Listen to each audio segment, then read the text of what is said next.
¿Qué?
Gracias, profe. Buenos días, profe. Muy bien, gracias a usted. Muy bien, muy bien. Buenos días, Daniel. Bueno, entonces, como quedamos el lunes pasado, que logramos contextualizar lo fundamental del Círculo de Viena, entonces hoy ya nos corresponde pues entrar propiamente en materia con este ensayo de Maurice Schlick sobre el fundamento del conocimiento. Entonces, ¿cuál es el problema que quiere plantear? Ya el título lo dice muy claro, ¿cierto? Ya es bastante explícito. Entonces, dice un fundamento. Y como les dije la semana pasada, prácticamente que por identificación, el Círculo de Viena, y en ese sentido Schlick lo hace, es un fundamento para el conocimiento científico, ¿cierto? Partiendo de la base de que la ciencia natural es el nivel más alto y el mejor nivel de conocimiento que se puede alcanzar, porque es aquel que mejor explica lo que es la realidad en la medida en que todas sus proposiciones pueden ser comprobadas empíricamente de una manera o de otra. Pero entonces, claro, esta es una discusión que Schlick está teniendo con sus colegas, ¿cierto? Con Carnap, con Neurath, con Wittgenstein, etc.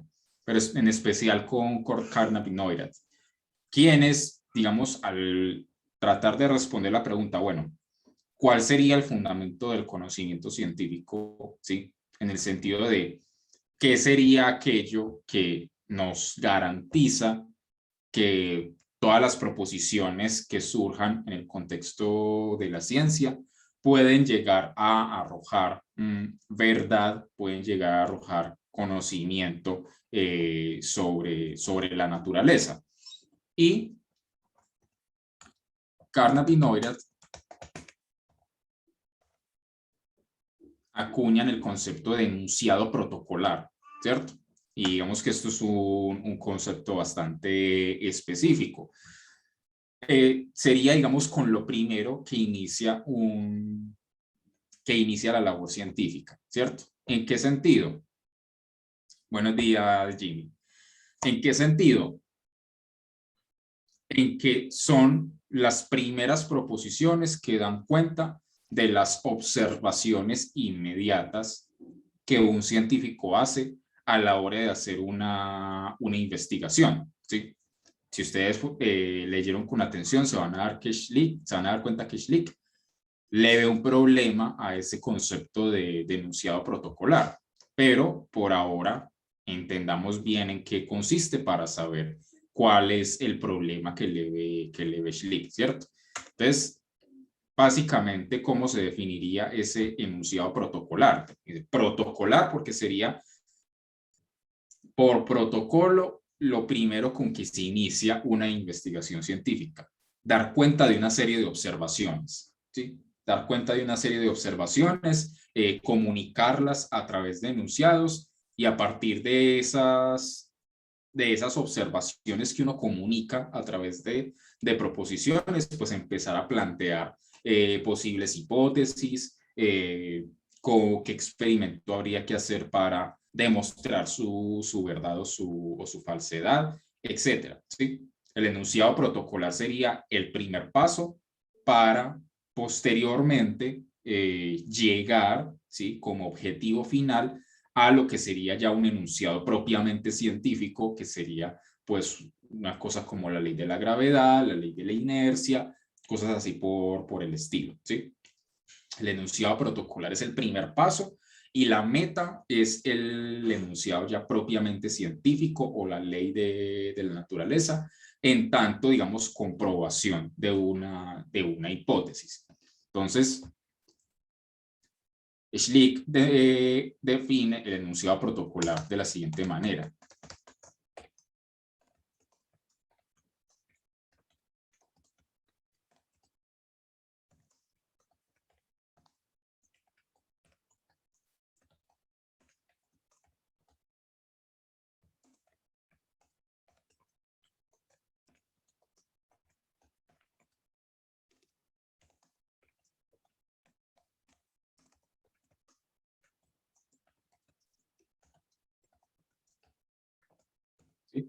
Entonces, digamos, un ejemplo de enunciado protocolar. Entonces, en su libreta, el científico apunta, el día 29 de septiembre observé que una luz blanca al atravesar un prisma se descompuso en varios colores, por decir cualquier cosa. O el día 29 de septiembre observé que dos objetos de diferente masa, uno cayó primero que el otro, ¿cierto? Son descripciones lo más fieles posibles, lo más exactas posibles de observaciones y de hechos, ¿cierto? Para Schlick, en la medida en que tengamos la posibilidad de enunciar a través de una frase, a través de una proposición, un hecho bruto, ¿sí? Digamos, un determinado suceso y describirlo de la manera más precisa, sin presuponer nada, sin añadirle conceptos de los que no se sabe bien a ciencia cierta que son, etcétera, ¿sí? El día 29 de septiembre yo vi esto, ¿cierto? Yo capté o percibí X cosa. Eso es lo que sería un enunciado protocolar. O el día 29 de septiembre, al mezclar tales químicos, surgió o salió una nube de humo, ¿sí? por decir cualquier cosa, por poner cualquier ejemplo. Entonces, dice, listo, Carnap y Neurath me están diciendo o están proponiendo que el fundamento del conocimiento científico, digamos, lo que garantiza que sea verdadero es que en la medida en que haya enunciados protocolares que permitan expresar los hechos con absoluta simplicidad, como lo dice aquí, sin retoque, sin modificación y sin añadidura alguna.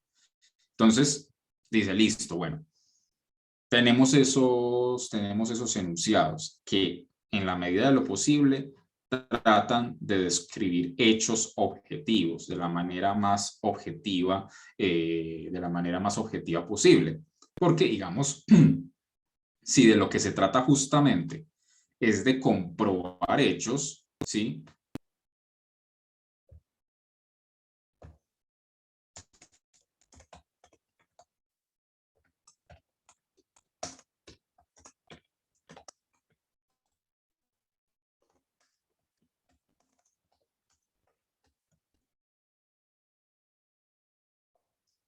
Indispensables para la tarea científica de comprobar hechos de manera objetiva, ¿sí? Que cualquier persona que lea escrita el enunciado protocolar el 29 de septiembre, observe tal cosa, entienda a qué hace referencia, ¿cierto? Y pueda, digamos, replicar el mismo procedimiento de investigación. Por eso, no es un detalle menor que Schlick diga que esta clase de proposiciones, en tanto, digamos, frases, en tanto lenguaje, no son una cosa ideal, no son una cosa etérea, sino que son algo concreto.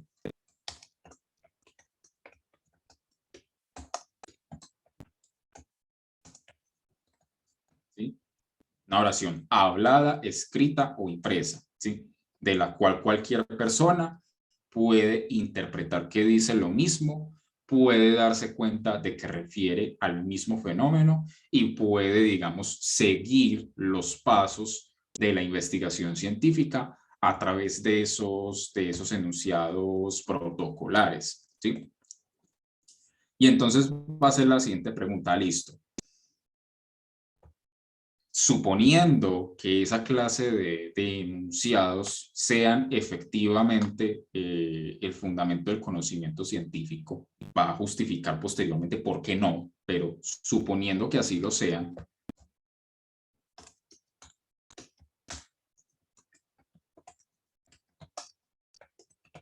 ¿sí? Dice, son un fundamento temporal o lógico. ¿Cómo así? si, digamos, su carácter fundamental, su carácter primario, reside en que son lo primero que se enuncia, ¿sí? Es el primer paso que hay que dar, y posteriormente en el tiempo iremos deduciendo o llegando a través de la comprobación de hipótesis a otro tipo de enunciados que ya serían los propiamente científicos. ¿Es un fundamento temporal o es un fundamento lógico? Es decir, que de alguna manera el enunciado protocolar mismo, en su, digamos, de desarrollo lógico, ¿sí? Se deduzca, ¿sí? Con ayuda de la experimentación, obviamente, pero se deduzca la hipótesis y se deduzca la ley de la naturaleza, ¿cierto? Adelantando la respuesta, él va a considerar que fundamento lógico no es, ¿sí? Y ya vamos a ver por qué. Sería un fundamento temporal, pero de una manera, digamos, de una manera particular. Y ya iremos viendo, pues, en qué medida. Entonces, esa es la cuestión. Listo. ¿Qué es lo más básico de un proceso de investigación científica? Carnap y Neurath nos están diciendo el enunciado protocolar. Entonces, Schlick va a ir mostrando que esa noción de enunciado protocolar tiene un inconveniente, y es el siguiente. Entonces, continuemos por aquí.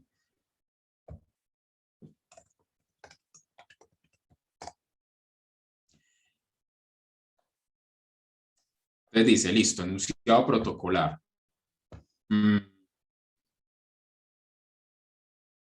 Digamos, yo leo en una libreta, ¿sí? Un enunciado protocolar de un científico. Y supongamos que esa libreta es de hace varios años y dice, el 29 de septiembre yo hice tal observación, ¿sí? Y describe lo que observó. Como yo no estuve ahí, ¿sí? Para observar junto con el científico, pues la observación, valga la redundancia, como yo no estuve ahí, realmente puedo estar 100% seguro de que ese enunciado protocolar que yo estoy leyendo sí dio cuenta de manera correcta, sí describió de manera objetiva, simple, sin retoques y sin modificaciones ese hecho, ¿sí? Si no tengo la manera de hacer la misma observación, yo realmente puedo confiar ciegamente en que la descripción que está haciendo ese enunciado protocolar es correcta, ¿sí? Lo que va a decir Schlick es, en el fondo, el problema que tiene el enunciado protocolar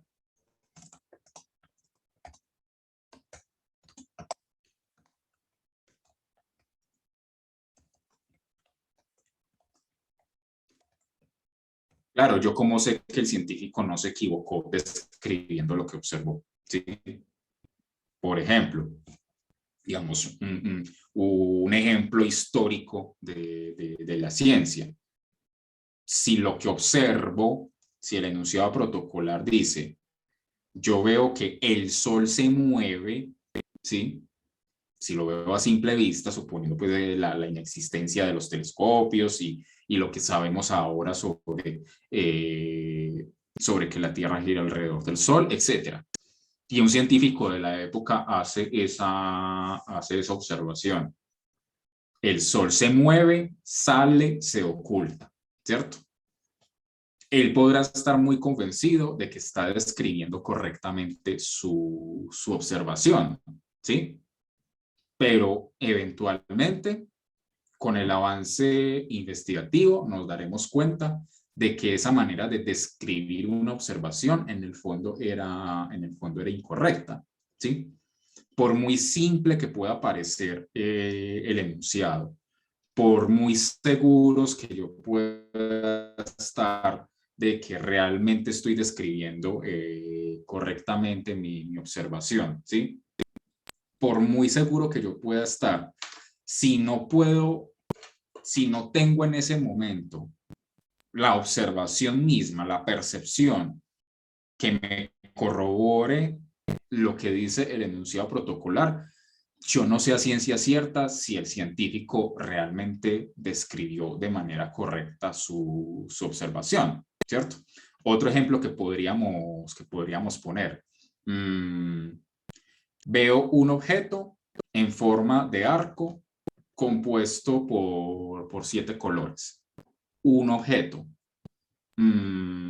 Supuestamente ese enunciado, ¿sí?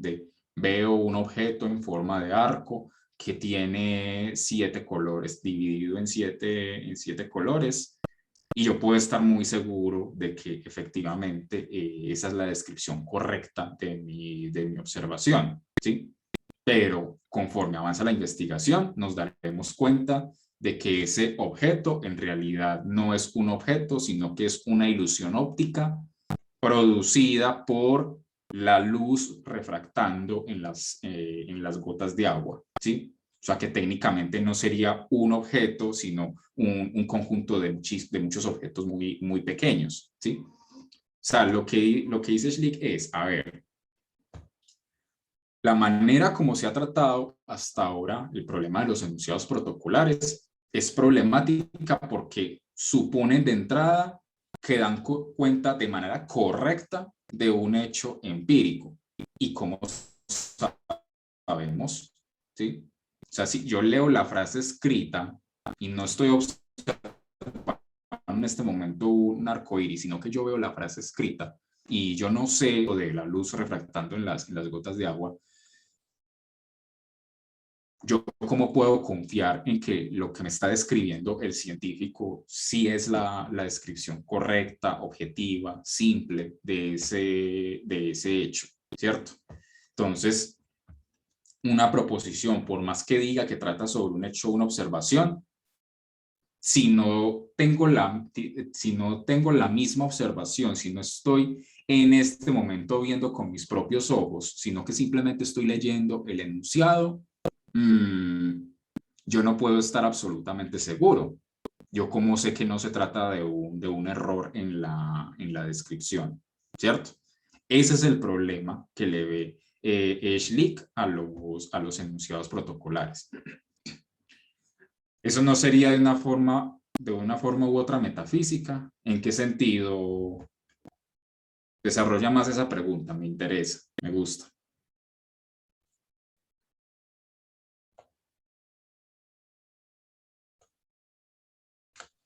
Pues, profe, como se dice que en este caso se está tomando una cosa del objeto, pero a la vez como que resulta la discusión también en el plano de la ilusión, ese plano no sería ahí ya limitando o si no en parte siendo de carácter metafísico.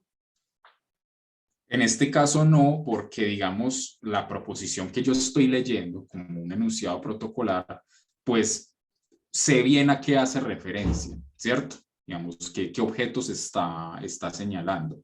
Sé que son cosas que existen en la realidad y que yo puedo captar con mis sentidos, pero yo no puedo estar 100% seguro si la manera como se está describiendo en esa proposición, ese fenómeno realmente es la manera correcta de describirlo, ¿sí? Sería metafísica si hiciera referencia a cosas que en realidad no existen, no pueden ser comprobadas empíricamente o que no puedo saber si son verdaderos o falsos, ¿sí? Entonces, en este caso en particular, en este contexto en especial, pues no cabría aún hablar de metafísica. Lo que, digamos, la pregunta que se hace Schlick ¿es verdadera la descripción que el enunciado está haciendo del hecho? ¿Sí? ¿Es correcta? Si no tengo la observación misma en este momento, si no lo estoy viendo con mis propios ojos, no puedo estar 100% seguro, ¿sí? Es algo hipotético, ¿sí? Es una hipótesis. Puede que la descripción haya quedado mal hecha por cualquier razón, ¿cierto? No sé, el científico confundió los colores que vio, o no tuvo en cuenta el factor del aire para comprender bien por qué dos cuerpos de diferente masa, uno cae primero que el otro, cosas así por el estilo. Y dice Schlick, y es que el otro problema que tiene el enunciado protocolar es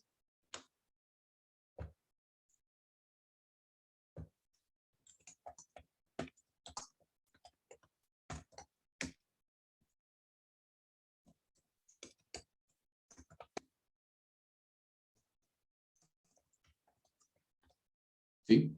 ¿Cuáles enunciados son protocolares y cuáles no? Y lo que va a afirmar es, a la larga, si lo pensamos bien, eso se vuelve algo arbitrario, ¿sí? Yo podría tomar cualquier proposición de un científico, ¿sí? Cualquier afirmación de un científico, y como se supone que está dando cuenta de la naturaleza, que está dando cuenta de unos hechos, si no, no sería científico, entonces, ¿por qué no podría ser una proposición y no otra? ¿Por qué no?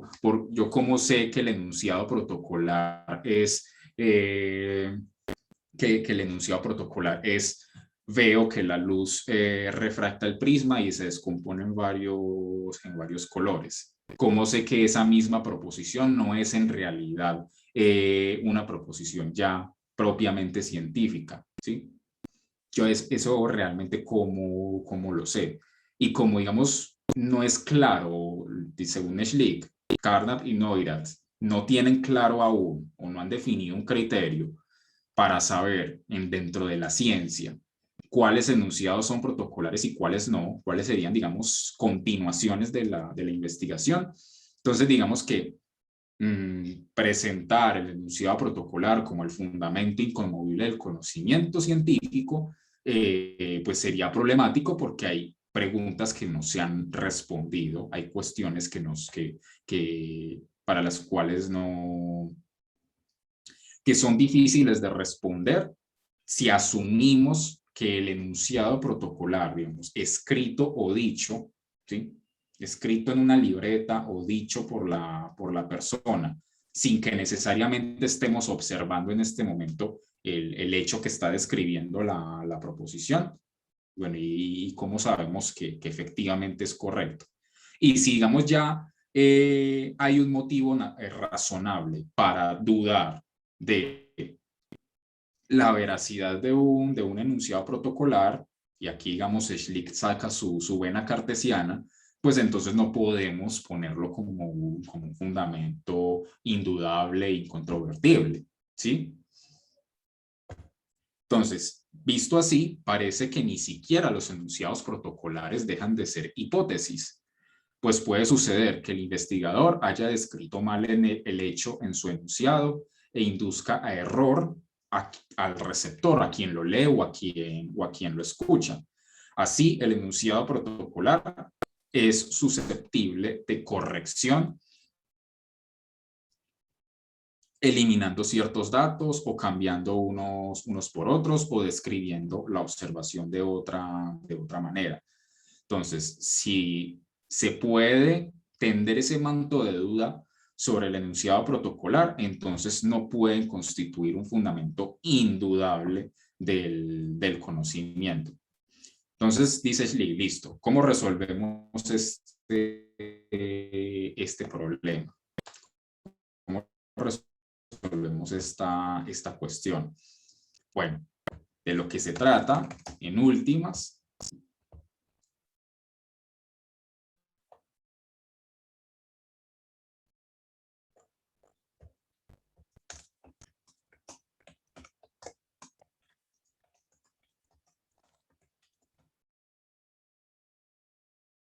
listo, a ver, entonces, si la duda, si el manto de duda que se tiende sobre el enunciado protocolar es cómo sabemos que no es falso, ¿sí?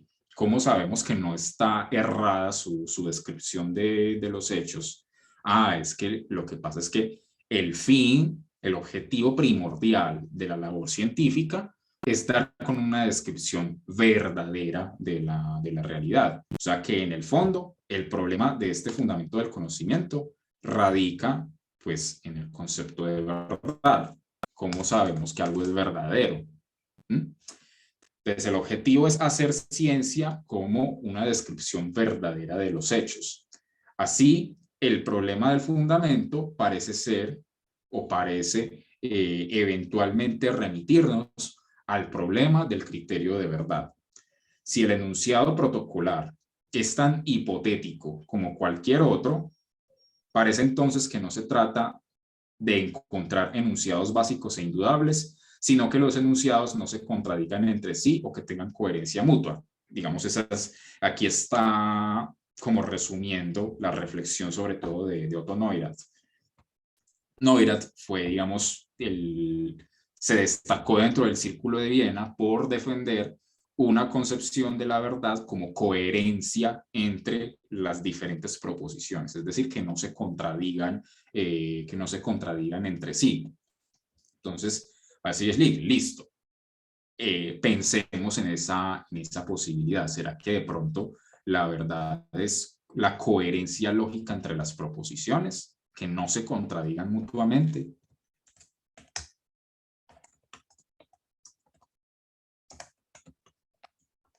¿Sí? ¿Será entonces la verdad la coherencia entre las proposiciones? Entonces, Otto Neurath dirá que sí, ¿cierto? De ahí que digan una parte del ensayo. Como una especie de referir filosófico para evitar contradicciones. Sí, porque digamos,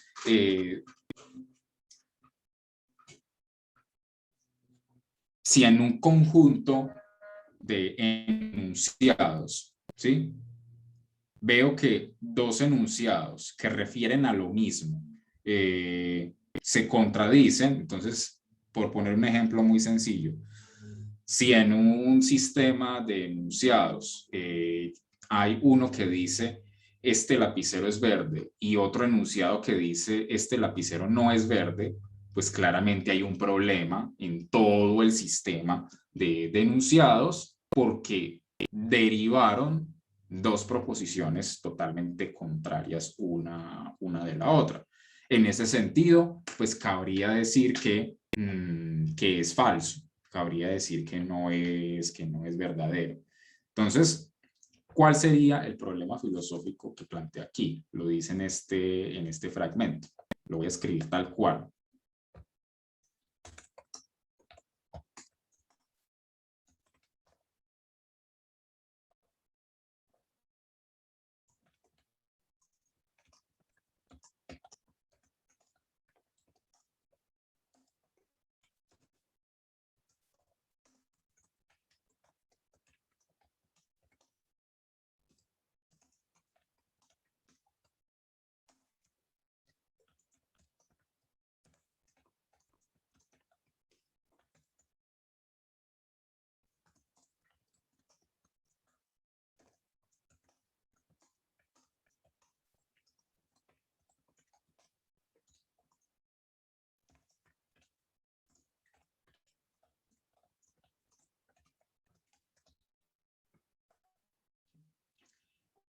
Por lo general, la oposición entre los dos criterios se expresa del siguiente modo.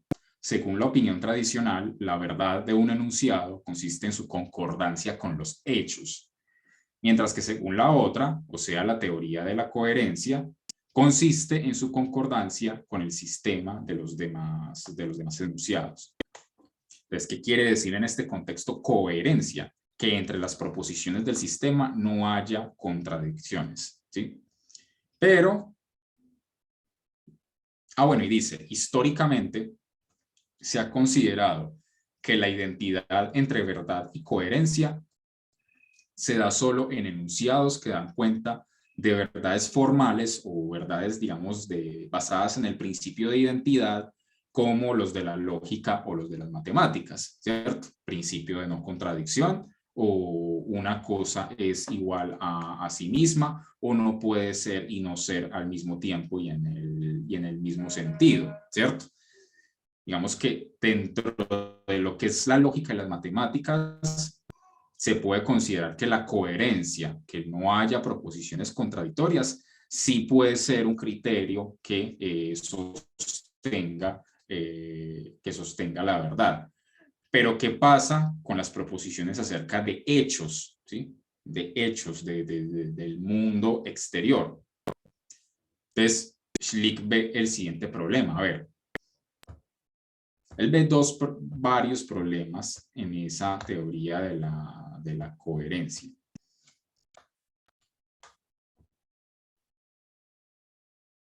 Sin ambigüedades, ¿sí? Puede también entenderse de esa manera, sin ambigüedades, sin contradicciones, más bien. Es como el concepto más riguroso en este caso.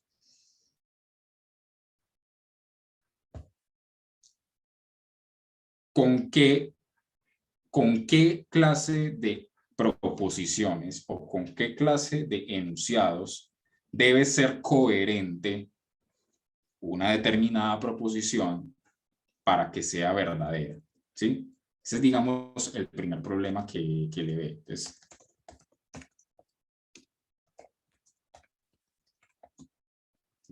a ver, entonces, si la verdad es la coherencia lógica de una proposición con otro conjunto de proposiciones,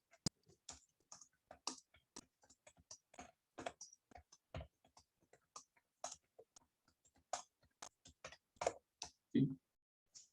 ¿Con qué? ¿Con cuáles? ¿Sí? ¿Con cuáles enunciados debe ser coherente? Claramente no con cualquier tipo de enunciado, ¿sí? Digamos que una proposición como la caída la caída libre de los cuerpos se da con la misma aceleración, que sea coherente o no con una proposición como este lapicero es verde, nos suena un poco extraño, ¿cierto? Vamos, sí. ¿En qué sentido son coherentes uno con otro? ¿O en qué sentido no se contradice este lapicero es verde con la caída libre de los cuerpos se da con la misma aceleración? Eso lo que nos indica es que si hay tal cosa como una coherencia, no va a ser con cualquier enunciado. Tiene que ser un tipo específico o unos enunciados muy específicos. ¿Y cómo sabemos con qué clase de enunciados o con qué clase de proposiciones debe ser coherente una determinada proposición? Si se sigue insistiendo en listo, o debe ser coherente con un conjunto determinado de proposiciones. Ah, ¿y por qué? Porque son coherentes. Estaríamos argumentando en círculos, estaríamos cometiendo una petición de principio. Lo que va a decir Schlick es, a ver, listo, ¿con qué enunciados debe ser coherente una determinada proposición?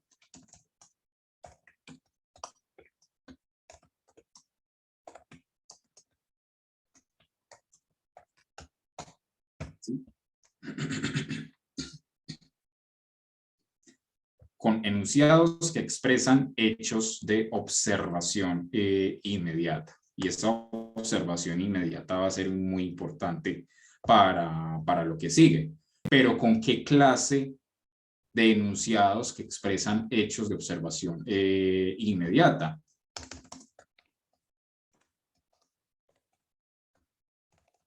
¿Sí? Vuelvo y el mismo ejemplo. Si un enunciado de observación inmediata como este lapicero es verde, ¿cómo es coherente con la caída de los cuerpos se da con la misma aceleración? No, parece algo arbitrario. Si para que no sea algo arbitrario, tendría que ser que una proposición como la caída libre de los cuerpos, etcétera, etcétera,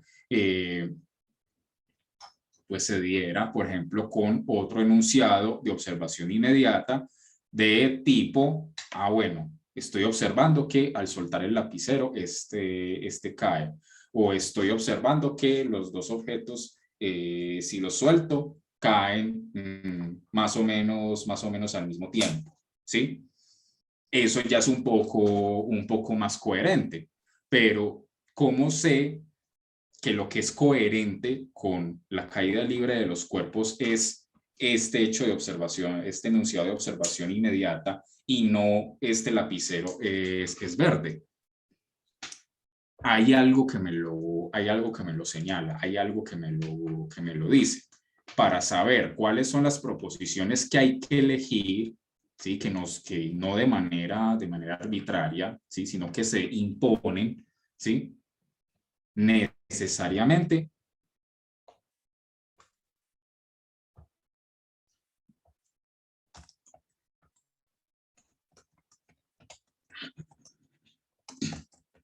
Profe, ¿sí? Sí. entonces en este sentido digamos que la coherencia se basaría que en el contexto o en el uso. Pues de acuerdo al ejemplo que usted está dando de los lapiceros, del color, de la Sí. caída libre. Ajá. Claro, digamos, ese va a ser el otro problema que Schlick le va a ver al coherentismo, ¿sí? Pongámoslo con ese nombre. De hecho, la última sesión del curso, si alcanzamos a darla, es precisamente sobre una nueva manera de elaborar el coherentismo epistemológico. Pero bueno, dejémoslo así por el momento. Entonces, lo que me indica, perdón, lo que me indica que la proposición coherente con la caída libre de los cuerpos es: estos dos objetos caen al mismo tiempo cuando los suelto. Yo sé que la proposición coherente es esa y no el lapicero es verde, porque hay una concordancia con la realidad, hay una concordancia con un hecho. Si la proposición la caída libre, bueno, entonces sabemos que se refiere a lo que nosotros entendemos por cuerpos cayendo, ¿sí? Se da con la misma aceleración en dos cuerpos que tengan diferente masa. O sea que lo que me está indicando es, listo, dos cuerpos que caen más o menos al mismo tiempo. Y lo que puedo ver con mis propios ojos al hacer la experimentación es que efectivamente eso sucede. Pero lo que me indicó que el enunciado coherente era ese y no otro, no era al mismo tiempo otro enunciado coherente, sino un hecho, una realidad que concuerda con mi oración, con mi enunciado. Estos dos objetos caen al mismo tiempo, ¿cierto? Entonces se dice, bueno, pues el problema de la coherencia, de la verdad como coherencia, es que en algún momento, para estar seguros de cuáles son las proposiciones que deben ser coherentes una con otra, necesitamos un criterio que no es el mismo un enunciado, que no es el mismo otra proposición, digamos así sin más, ¿sí? Sino una proposición que viene o que se deriva o que concuerda con un hecho que yo puedo observar con mis sentidos, ¿sí? De ahí que para Schlick la definición tradicional de verdad como concordancia entre el enunciado y el hecho sigue siendo, más de 2000 años después, la forma verdadera, valga la redundancia, de concebir la verdad, ¿sí? Y el otro problema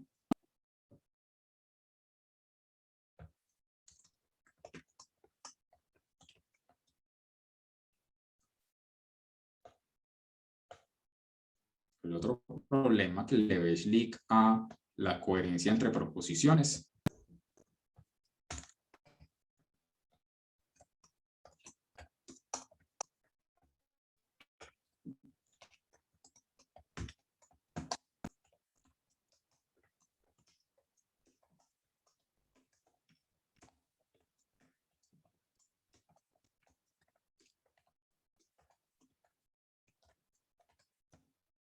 ¿Sí? Es que para ser coherentes con esa manera de ver la verdad, tendríamos que aceptar que un cuento de hadas, tendríamos que aceptar que una película de ciencia ficción, tendríamos que aceptar que cualquier realidad ficticia, cualquier descripción de una realidad ficticia, si es coherente lógicamente, entonces tendría que ser verdadero. Pero el problema es que ya perderíamos el objetivo fundamental de la ciencia, que es dar con una descripción verdadera de la realidad, ¿sí? Del mundo que nos rodea, no de un mundo ficticio, ¿cierto? Entonces, la única manera de sostener de manera coherente la teoría de la verdad como coherencia es aceptar que cualquier relato, por fantasioso que parezca, si no se contradice, entonces es verdadero. Por lo que se pueden crear cualquier cantidad de sistemas de enunciados congruentes. Y si en ese sistema noto que hay enunciados que se contradicen, puedo simplemente corregirlos para mantener esa coherencia. Es necesario añadir algo más a la coherencia, dice Schlick. Saber un principio asociado con la realidad. Y solo este podría ser el verdadero criterio. O sea que, en últimas, se va a quedar con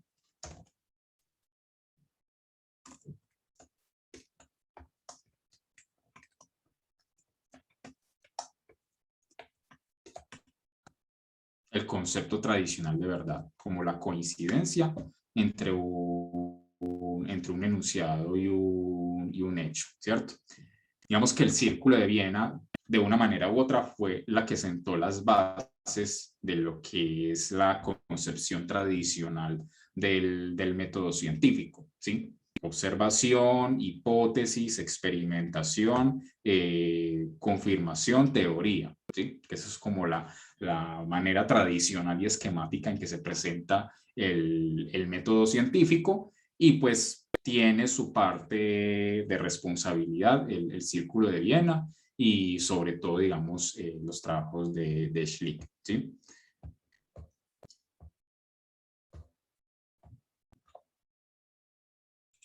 Daniel, hola. ¿Lo ¿Qué puedes tal, repetir un Carlos? momentico, porfa? En lo último que Claro que habías sí, sí. copiado.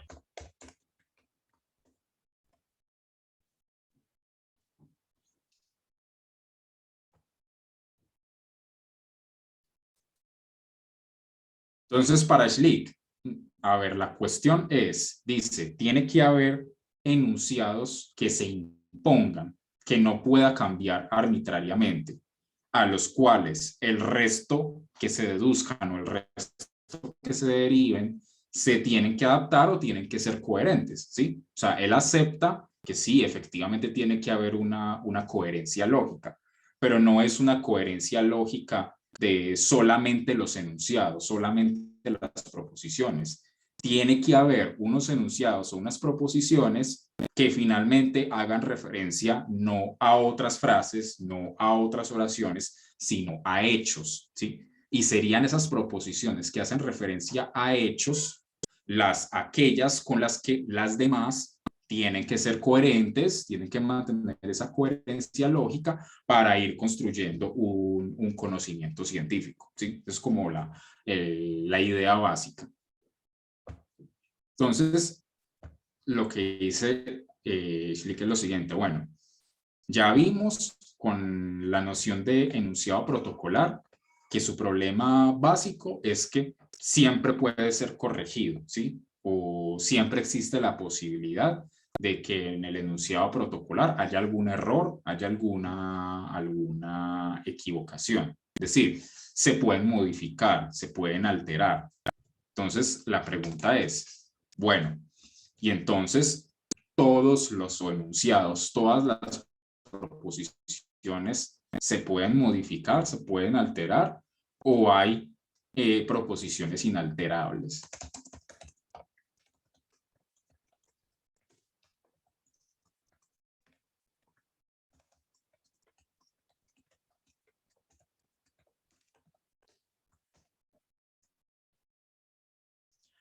Todos los enunciados son susceptibles de ser corregidos o hay proposiciones inalterables. Y digamos, la hipótesis que plantea Schlick es: si existen estas últimas proposiciones, es decir, si podemos darnos cuenta de que efectivamente existen proposiciones, una equivocación, que no serían susceptibles de ser corregidas, que en el momento en que se profieren no hay posibilidad absoluta de error. Si existen esa clase de proposiciones,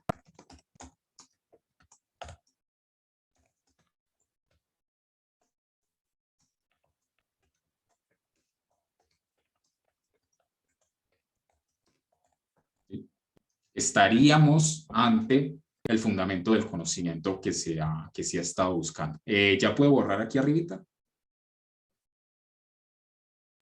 Sí, sí. Listo. Profe, Sí. disculpe, ¿en qué consisten esas correcciones?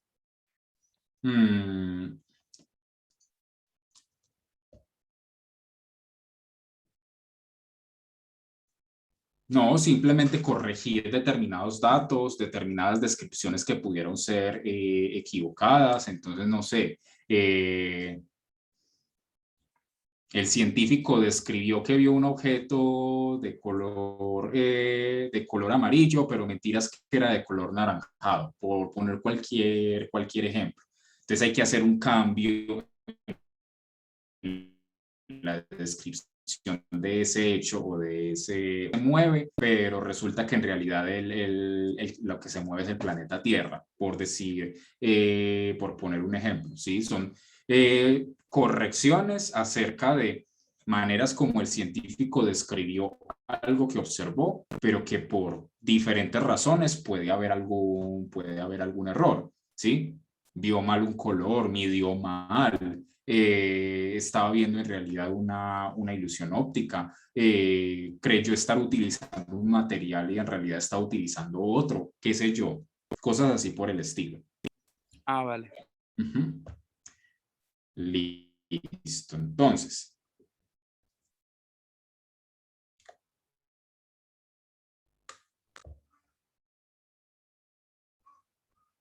Si existen esas proposiciones inalterables, entonces la pregunta, supongamos que existen.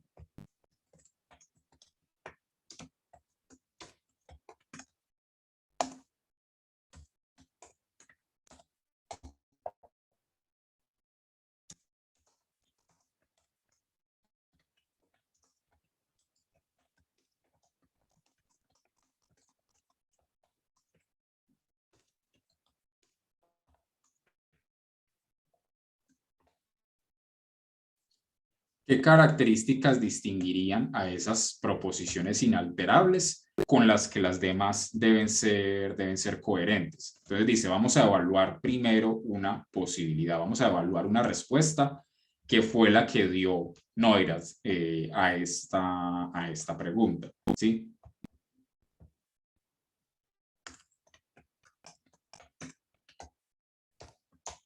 ¿Sí?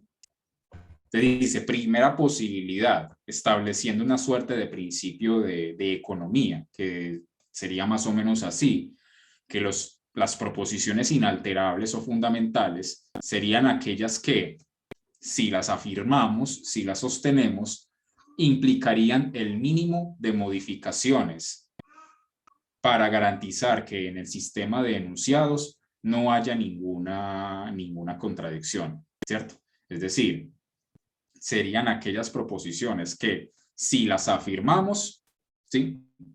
Que si las afirmamos y encontramos alguna proposición que se contradiga, pues los cambios que habría que hacer o las correcciones que habría que hacer para mantener la coherencia del sistema serían mínimas, ¿sí?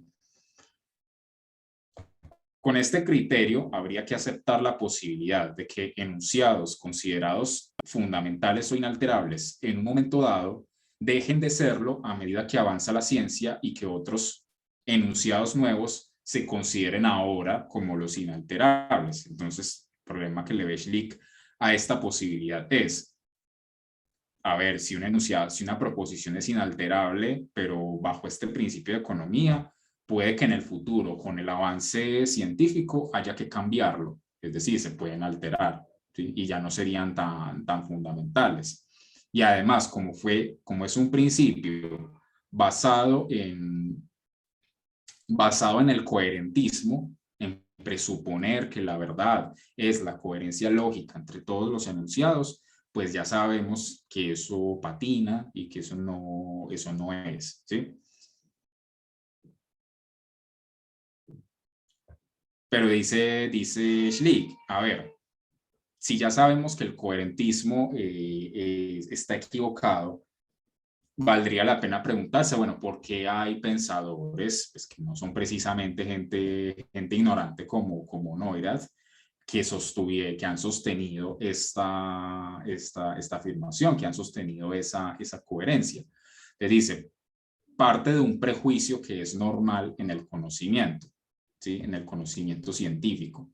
¿Sí? Es muy normal dentro de la ciencia que aceptemos ciertas afirmaciones o ciertos enunciados, los aceptemos y consideremos que son verdaderos, pero sin que nunca hayamos hecho la observación o el experimento pertinente, ¿cierto?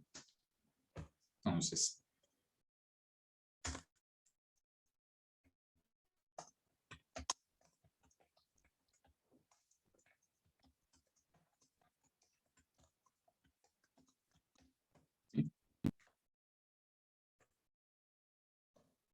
hay hechos de los que no dudamos sin que los hayamos investigado nosotros mismos, sino que aceptamos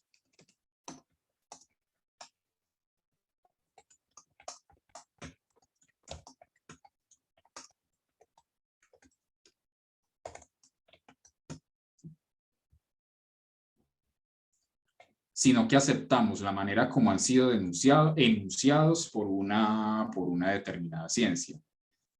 Ninguno aquí ha ido al espacio y ninguno aquí ha hecho el experimento de Eratóstenes. Y sin embargo aceptamos que la Tierra es redonda, ¿sí? Y lo consideramos algo verdadero. Y no hemos hecho el experimento ni la investigación nosotros mismos. Nos lo enseñaron, nos explicaron por qué, ¿sí? Y frente a esa explicación de por qué, pues nosotros aceptamos que eso es verdadero, ¿cierto? Ahí acabo de mencionar, por si no alcanzaron a entenderme bien, voy a escribir ese nombre en el chat.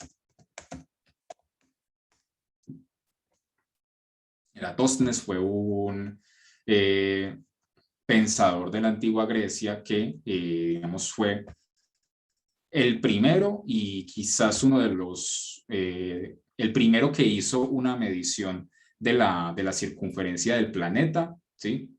Hace más de 2000 años, Eratóstenes, mediante un experimento que no recuerdo ahora con detalle, digamos, basado en las distancias entre los puntos de referencia con respecto al ángulo del Sol. Bueno, ahora no recuerdo en detalle en qué consiste ese experimento, pero logró medir con una precisión que todavía hoy en día impresiona a los astrónomos, porque digamos que la diferencia fue como de 10 metros, ¿sí? El margen de error fue como de 10 metros, logró medir la circunferencia del planeta Tierra, ¿cierto?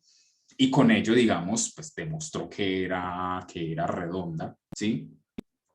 Que es un prejuicio muy común que tiene mucha gente, sobre todo frente a la Edad Media, que creen que en la Edad Media la gente pensaba que la Tierra era plana, y de una manera, desde ya Aristóteles sabía que la Tierra era redonda, y eso no fue un descubrimiento de Copérnico, sino que es algo que es una verdad que está establecida desde hace miles de años, a través de la sombra de las pirámides.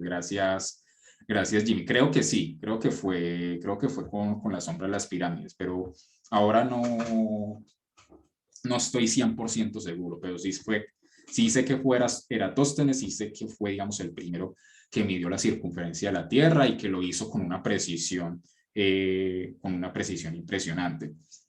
Nosotros no hemos hecho esa clase de experimentos, ni de investigaciones, ni de observaciones, pero de todas maneras aceptamos que la Tierra es redonda, ¿cierto? O esférica más bien, ¿cierto? No perfectamente redonda. Entonces dice Schlick, bueno, ¿por qué aceptamos eso? ¿Cierto? ¿Por qué aceptamos esas proposiciones sin que necesariamente nosotros mismos hayamos hecho el experimento?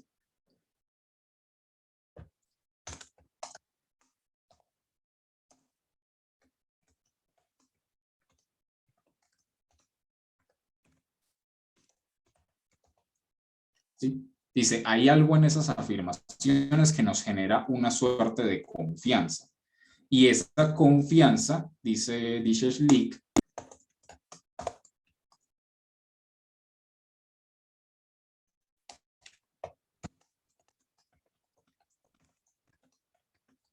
¿sí? Está basada, dice, en su origen. O sea, todo radica en el origen que dio lugar a esa clase de proposiciones. Por eso, como les había anticipado hace un momento, para Schlick, los enunciados que él va a considerar como fundamentos del conocimiento los son en sentido temporal, pero de una manera particular. Y ya vamos para allá. Entonces dice, listo, hay hechos que nosotros no dudamos. El problema de los coherentistas es que parten justamente de esas proposiciones ya elaboradas por la ciencia, que ya sabemos que son verdaderas, y consideran que es con esa clase de proposiciones con las que deben ser coherentes las demás.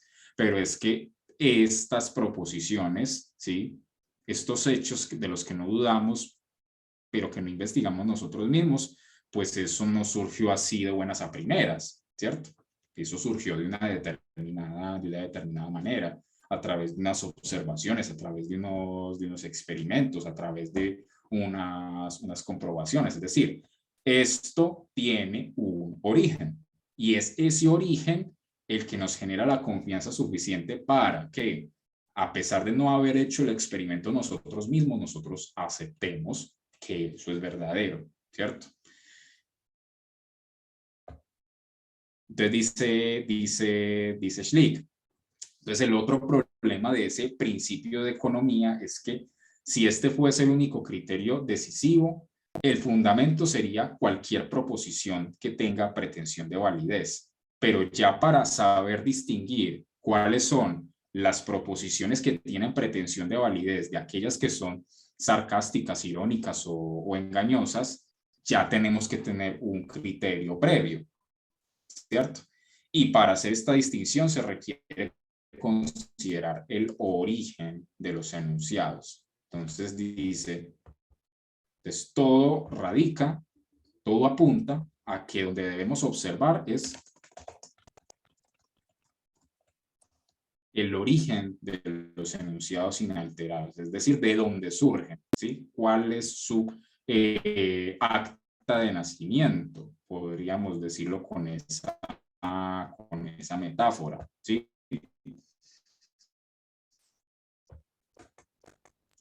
Si ordenamos los enunciados por su origen, hay algunos que tienen un lugar especial, dice, los que yo mismo hago. Aquí Zoom me está avisando que la conexión está como inestable. ¿A ustedes se les están recortando o están escuchando bien? Sí, profe, bueno, yo estoy escuchando muy bien. Sí, bueno, listo. Entonces no hay lío. Listo.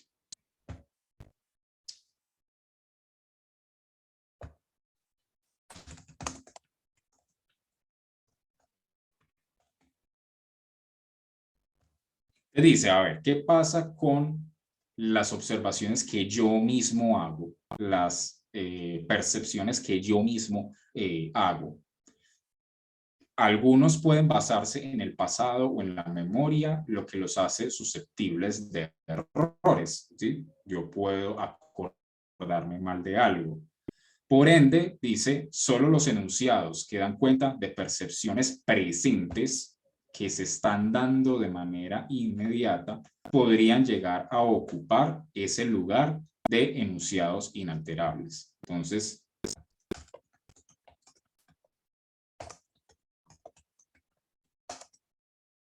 ¿sí? Las observaciones que yo esté realizando aquí y ahora, en el presente, ¿sí? Que tenga el fenómeno y lo esté viendo con mis propios ojos, ¿sí? O que lo esté captando con mis propios sentidos, quizá ese sea el origen verdadero, el origen real de los enunciados inalterables, si es que los hay. Pero dice Schlick, históricamente la reflexión acerca de estos pensamientos inmediatos ha dado lugar a perplejidades, discusiones interminables y proposiciones sin sentido como el cogito cartesiano. Decir simplemente el pensamiento existe o cogitatio est no expresa nada concreto y no puede servir de fundamento para cosa alguna. Así que dice, en este punto de nuestra reflexión tenemos que tener mucho cuidado de no desviarnos hacia proposiciones sin sentido, de llegar a pienso luego existo, que para él sería un error. A ver, sí, mis propias proposiciones, mis propias afirmaciones tienen un lugar especial, pero no en el sentido como lo pensaba Descartes, en la medida de que son afirmaciones de un yo y de un yo pienso, ¿sí? Porque habría que preguntarse qué significa eso del yo pienso y a qué hace referencia, y como no hace referencia a algo que pueda captar con mis sentidos, entonces es metafísica, ¿cierto? No, aquí lo que hay que hacer es lo siguiente. Dice Schlick, la teoría del enunciado protocolar surgió como una manera de evitar esta consecuencia del pienso luego existo, ¿sí? Si yo anoto en una libreta mi propia observación, esa observación puede ser entendida o leída por cualquier otro y puede entender la misma observación que yo hice. Pero como ya mostró Schlick, eso puede estar sujeto a error. Pero esto se ha mostrado insuficiente porque no ha considerado una jerarquía de enunciados, dice Schlick, en la que el primer lugar y el único realmente decisivo lo ocupan los enunciados de uno mismo, ¿sí? Los que uno mismo realiza, ¿sí? No los que leo en la libreta de otro científico, sino los que yo mismo, los que salen de mi propia mente y de mi propia observación. Entonces, por eso dice Schlick en una parte del texto, en todo caso, cualquiera que fuera la imagen del mundo que yo construya, habré de someter a prueba su verdad siempre en relación con mi propia experiencia. Nunca permitiría que alguien me quitase este apoyo. Mis propios enunciados de observación serán siempre el criterio último. Exclamaría, por así decirlo, lo que veo, lo veo. ¿Sí? Es decir, así.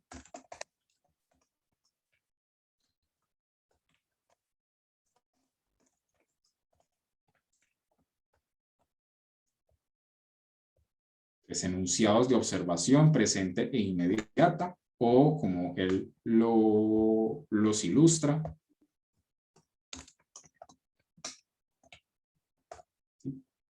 No importa si a la larga el arco iris no es un objeto, sino un conjunto de muchos.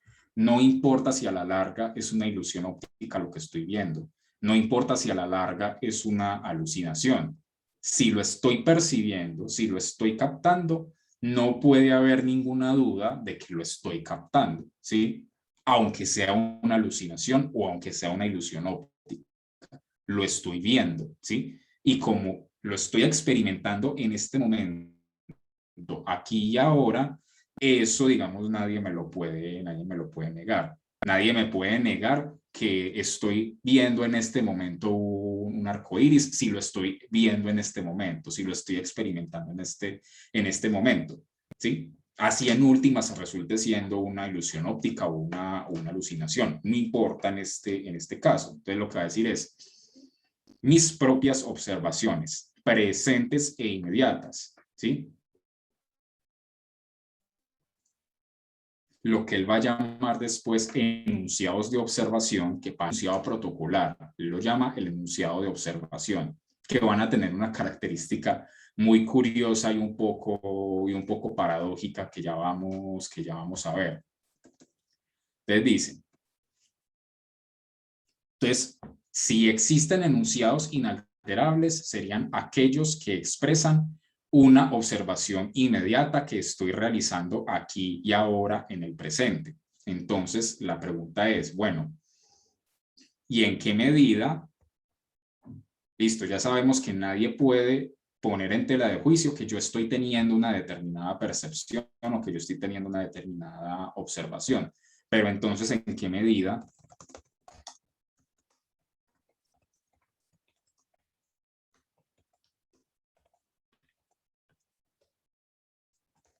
¿En qué medida serían el fundamento del conocimiento científico? Aquello que garantiza su verdad, aquello que garantiza que efectivamente sea conocimiento objetivo sobre la naturaleza, que cualquiera puede comprender y que da cuenta del funcionamiento de la naturaleza efectivamente.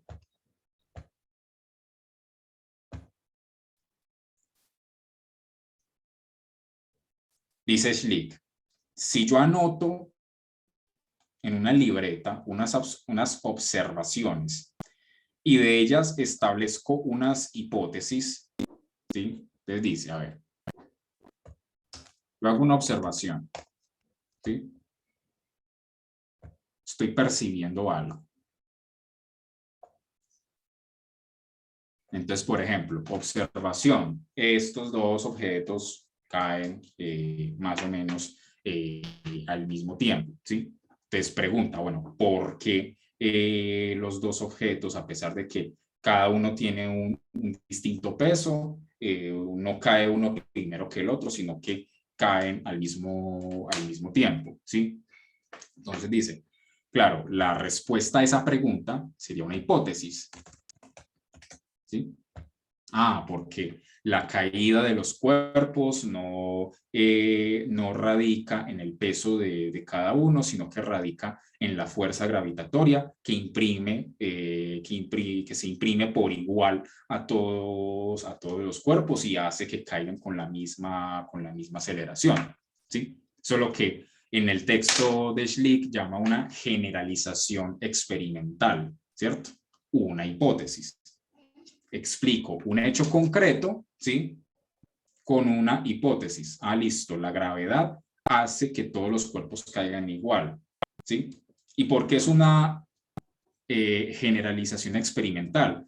Porque eso no solamente va a aplicar a la candela y al lapicero, sino que va a aplicar a los libros, al computador, a una lata, a una bola de boliche, a un elefante, a lo que sea, ¿cierto? A todos los cuerpos, ¿sí? Entonces, dice Schlick, claro, cuando yo planteo una hipótesis para intentar explicar el porqué de algo que estoy observando, ¿sí?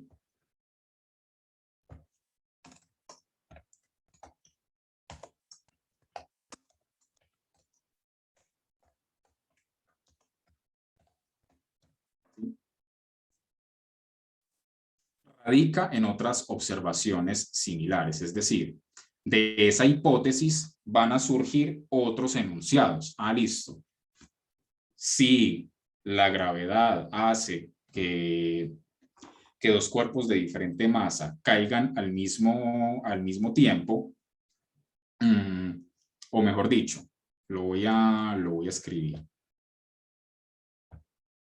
para que quede más claro.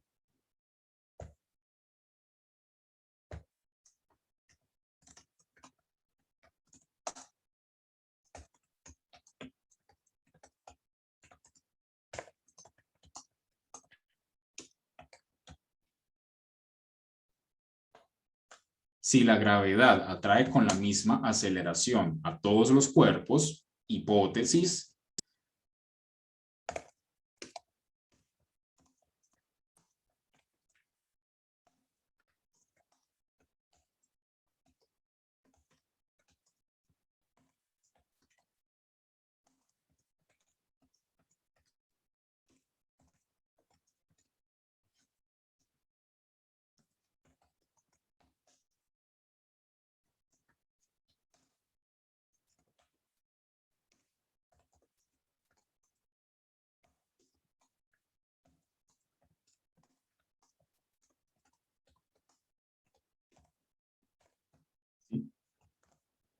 si mi hipótesis es cierta, entonces tienen que darse unas determinadas observaciones.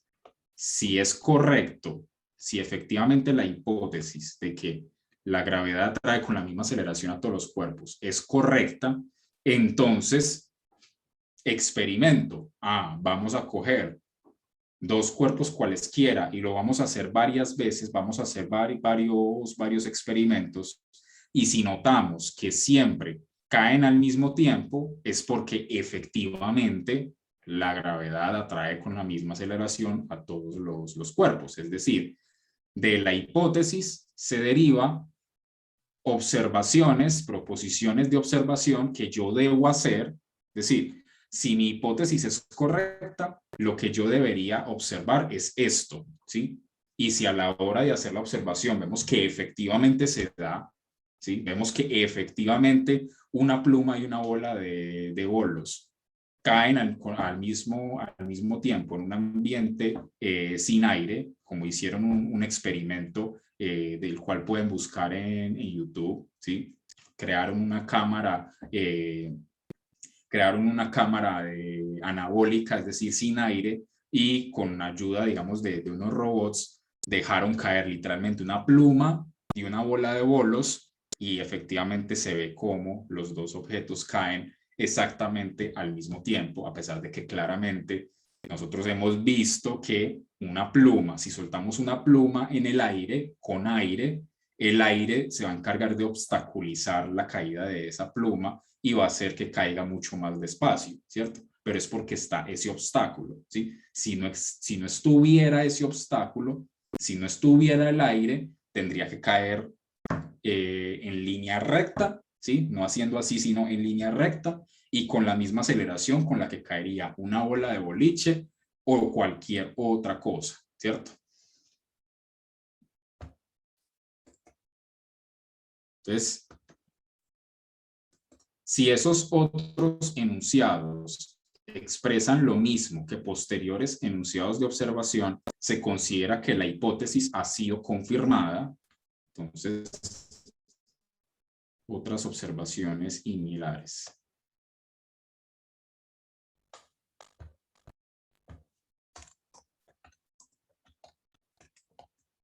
Si estas observaciones se dan,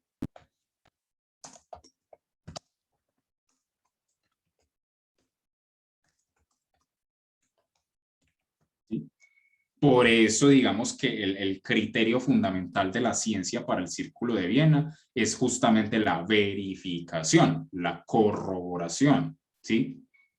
Efectivamente, lo que estoy enunciando en mi proposición coincide con lo que veo con mis sentidos en la realidad exterior. Si es así, entonces la hipótesis científica se confirma y se convierte en una ley de la naturaleza, ¿cierto?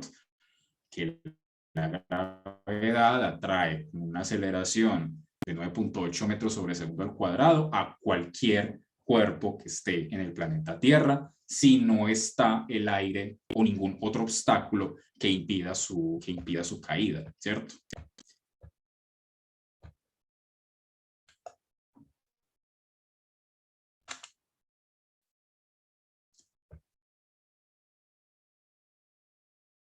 Listo. Ya se ha visto que el problema del enunciado protocolar es que al registrarse, al escribirse o al pronunciarse, ya no consta la observación que dio origen a ella y puede haber errores. Entonces dice lo siguiente Schlick. lo que yo llamo enunciado de observación, perdón.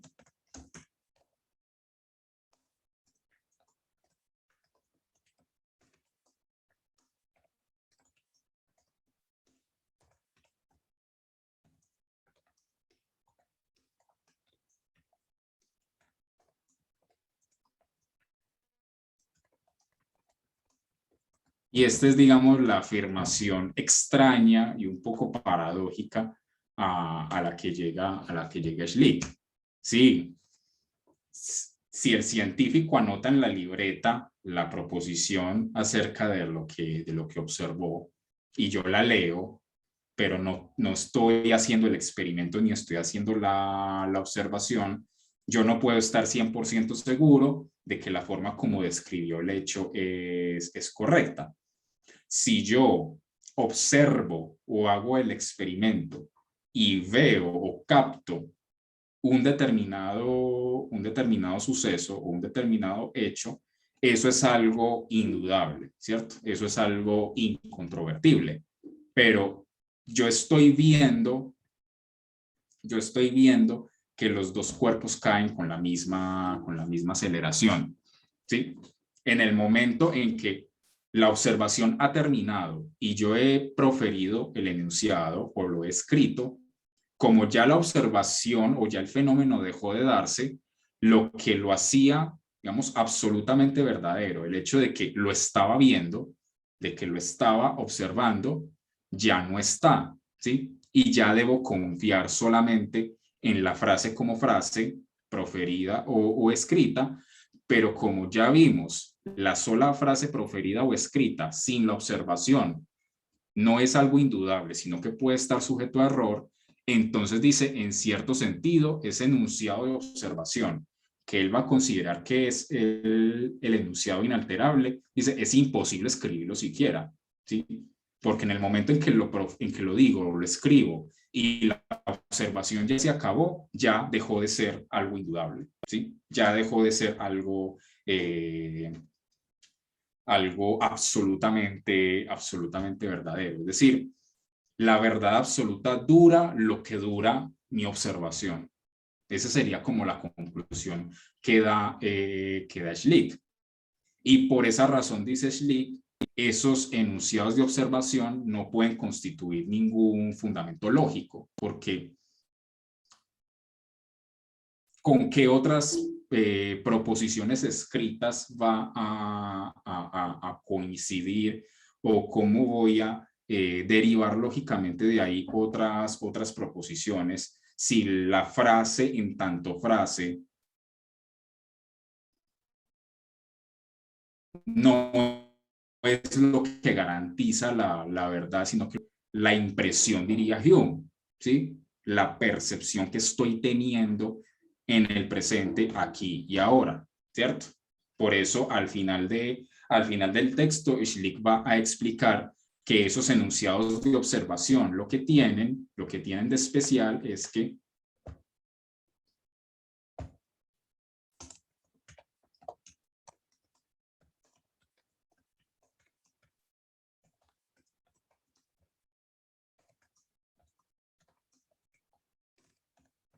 dice, su comprensión y su constatación como verdaderos son uno y el mismo proceso. Entonces, ejemplo,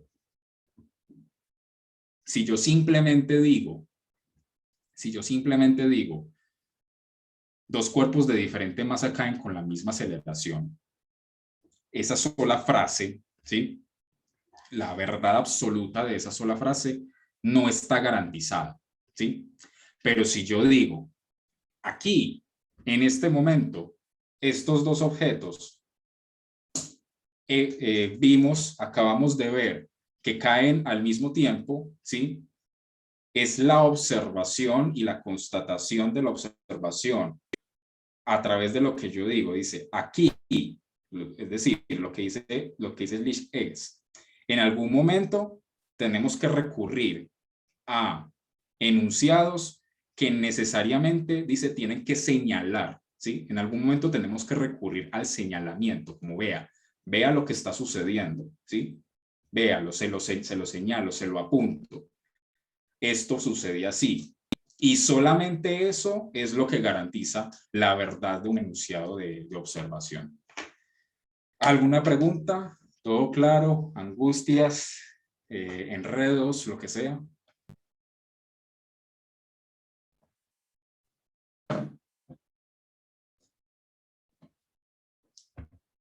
Muchachos, ¿quedaron perplejos? ¿O qué?